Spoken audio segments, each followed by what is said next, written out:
ഭാവന എങ്ങനെയുള്ള ഒരു പെണ്ണായിരുന്നു എന്നുള്ളത് നമുക്ക് അറിയാം. ഏത് സിനിമയിലാണ് ഭാവന വന്നത്? പിന്നെ നമ്മൾ എന്ന് പറഞ്ഞ സിനിമയിലാണ് ഭാവന ആദ്യമായിട്ട് വേഷമുണ്ട്. സുഹൃത്തുക്കളെ നമസ്കാരമുണ്ട്. അതായത് അതിജീവിതയ്ക്ക് എന്തു പറ്റി എന്നാണ് ഇപ്പോൾ എല്ലാവരും മുൻമൂലയിൽ നിർത്തിയിട്ട് ചോദിക്കുന്ന ചോദ്യം. ന്യൂസ് കേട്ടോ, അവൾക്ക് അതിജീവിതയ്ക്ക് എന്ത് പറ്റി? അതിജീവിതത്തിക്ക് ഒരു കോപ്പം പറ്റിയിട്ടില്ല. ഓൾക്ക് എന്താ പ്രശ്നം എന്നറിയോ? ചിലപ്പോൾ ഈ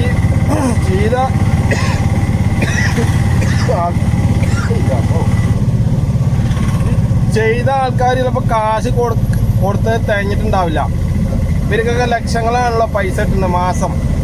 അതായത് ഒരു സിനിമയിൽ ഇവർക്ക് പരസ്യത്തിനടക്കം 50,000 രൂപ ഉണ്ട് ഒരു പരിപാടിക്ക്.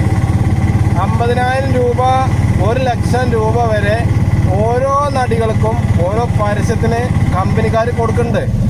അതിന് വേറെ പുറമെ ഇനിയിപ്പോൾ ഏത് ഇതിനാണ് ഉദ്ഘാടിക്കാൻ പോണത്, ആ ഉദ്ഘാടിക്കുന്ന കടയിൽ നിന്ന് അവർക്ക് വേണ്ട കാര്യങ്ങൾ അവർ ആ കടയുടെ ഓണർമാർ ചെയ്തു കൊടുക്കുന്നുണ്ട്.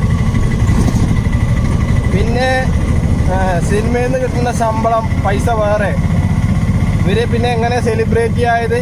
ഇപ്പോൾ ഭാവന എങ്ങനെയുള്ള ഒരു പെണ്ണായിരുന്നു എന്നുള്ളത് നമുക്ക് അറിയാം. ഏത് സിനിമയിലാണ് ഭാവന വന്നത്? പിന്നെ നമ്മൾ എന്ന് പറഞ്ഞ സിനിമയിലാണ് ഭാവന ആദ്യമായിട്ട് വേഷമുണ്ട്.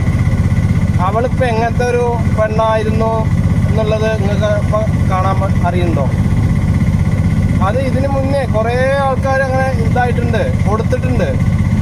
അതായത് അവരെ ശരീരം കൊടുത്തിട്ടുണ്ട് തന്നെ പറയാം. കാരണം പിന്നെ ഇവർ കൊടുക്കാതെയാണോ ഇപ്പം ഇത്ര കാലം സിനിമയിൽ നിന്ന്? കാരണം ഞാൻ ചെന്നൈക്ക് ഇപ്പോഴൊന്നുമല്ല, ഒരു 10-12 വർഷം മുന്നേ ചെന്നൈക്ക് എനിക്ക് പോകേണ്ട ഒരു ആവശ്യം ഉണ്ടായിരുന്നു. ചെന്നൈയിൽ മദ്രാസ്.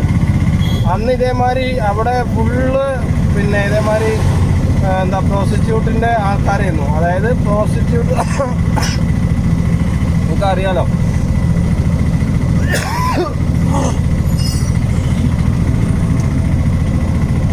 അപ്പോൾ അവിടെ ശരീരം കൊടുക്കാതെ ഒരു സിനിമയിലും ചാൻസ് കിട്ടില്ല. അത് നിങ്ങൾക്ക് അറിയുന്ന കാര്യമാണ്. നമ്മുടെ മലയാളി എന്നല്ല, ഇന്ത്യയിൽ മൊത്തം, വേൾഡിൽ മൊത്തം അറിയുന്ന കാര്യമാണ്. പിന്നെ ഈ മലയാളികൾക്കായ നടികൾക്ക് എന്താണ് ഇത്ര കഴപ്പ്, ഇല്ല കുഴപ്പം? അവര് ആദ്യം വേറെ വേണ്ടാത്ത വല്ല പണിക്ക് പോയിട്ടുണ്ടാവും. പോയിട്ട് ഇപ്പം അത് 4 ആൾ അറിഞ്ഞപ്പോൾ അവൾക്ക് ചീത്തപ്പേര് ഒരു നാണക്കേട് വേണം. അപ്പോൾ ഞാൻ പറഞ്ഞ നിങ്ങൾ ആത്മഹത്യ ചെയ്യുക, മരിക്കുക. ഈ ഭൂമിയിൽ നിങ്ങളുടെ ആവശ്യമില്ല. അപ്പോൾ നിങ്ങളിപ്പോൾ അത്യാവശ്യം സെലിബ്രിറ്റി ആയി, അത്യാവശ്യം കാശ് കിട്ടി, കുടുംബത്തിൻ്റെ അത്യാവശ്യം വരുമാനമായി.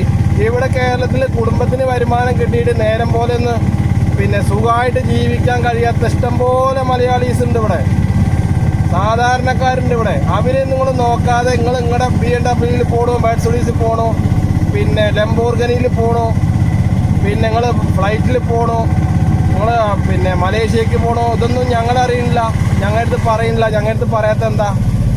നിങ്ങൾക്ക് നിങ്ങളുടെ സുഖം മാത്രം. ഇവിടെ നേരെ മറിച്ച് കേരളം, മണ്ണാർക്കാട് കാണാത്ത ഒരുപാട് ആൾക്കാരുണ്ട് നമ്മുടെ മണ്ണാർക്കാട്ടിൽ. അപ്പോൾ ഈ സെലിബ്രിറ്റികൾക്ക് സാധാരണക്കാരനെ സഹായിക്കാം. അതിനൊരു ഗ്രൂപ്പ് സംഘടന ഉണ്ടാക്കിയിട്ട് അതിനൊരു മാനേജറെ നിർത്തുക.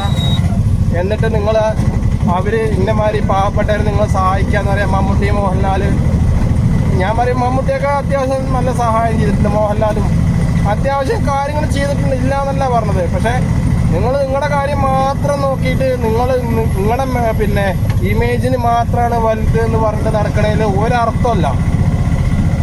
ഞാൻ പറയുമ്പോൾ നിങ്ങൾ മരിക്കുകയാണ് ഏറ്റവും നല്ലത്. അതാകുമ്പോൾ സമാധാനത്തോടു കൂടി ഞങ്ങൾക്ക് ലൈക്ക് അടിക്കാം, ആദരാഞ്ജലികൾ അർപ്പിക്കാം. അല്ലാതെ നിങ്ങളൊക്കെ വെറുതെ ഭൂമിയിൽ ജീവിക്കണേ, ഒരു ഉപകാരമില്ലാതെ, ഞങ്ങൾക്ക് സാധാരണക്കാരനൊരു ഉപകാരമില്ലാതെ. നിങ്ങളുടെയൊക്കെ ഒരു പരിപാടിക്ക് വന്നു കഴിഞ്ഞാൽ നിങ്ങളുടെയൊക്കെ ഒരു 10,000 വട്ടം പിന്നെ തൊള്ള തുറന്ന് വിളിക്കണം. ഇപ്പോൾ ഹണി റോസൊക്കെ വന്നിട്ട് ഉദ്ഘാടനം ചെയ്യാറുണ്ട്. അവളൊക്കെ എന്ത് ഉദ്ഘാടനത്തിനാണ് വരുന്നത്? കുറേ ബാക്ക് കാണിച്ചിട്ട് കാശ് വാങ്ങണ ആളാവോള്. ശരിക്കും ആ ബാക്കൊക്കെ ഫുള്ള് വെച്ച് പിടിപ്പിച്ചിരിക്കുകയാണ്. കുറേ കളിമണ്ണുകൊണ്ട് ബാക്കിൽ കുറേ വെച്ച് പിടിപ്പിച്ചിരിക്കുക. അല്ല അപ്പോൾ അവൾക്കൊന്നും ഒരു ബാക്കും ഇല്ല. അതൊക്കെ കണ്ട് ആസ്വദിക്കണ കുറേ പിന്നെ റോക്കറ്റ് ചക്കന്മാരുണ്ടല്ലോ, അവരേത്ത് കൂടി ഒന്ന് പറഞ്ഞു കൊടുക്കുന്നുണ്ട്. നിങ്ങൾ ഇത് കാണുന്നവർ അതൊക്കെ വെറും പൊട്ടത്തരാണ് എന്നുള്ളത്, കളിപ്പീരാണ് എന്നുള്ളത്.